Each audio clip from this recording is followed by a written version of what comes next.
Şəxsiyyəti müəyyənləşdirilən Zaur Sadıqov və Ələddin Həziyevin nəşinin qalıqları Füzulinin İşıqlı kənd qəbirstanlığında şəhidlər cərgəsində torpağa tapşırıldı. Allah hamısı ikisinə də rəhmət eləsin. Tapılmayanlar da tapılsın, sevinək. Birinci həm sevinirik, həm kədərlənik.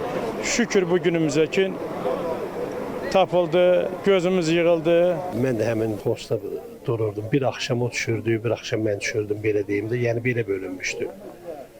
Axırıncı dəfə 22 iyulun axşamı elə gecə saat 2 idi, neçə idi, bizə dedilər ki, atışma var. Postu demək olar ki, mühasirəyə almışdılar, bir 30, bəlkə də 40 erməni. Ondan sonra eşitdik ki, bunlar əsir düşüblər, döyüşüblər axıra kimi.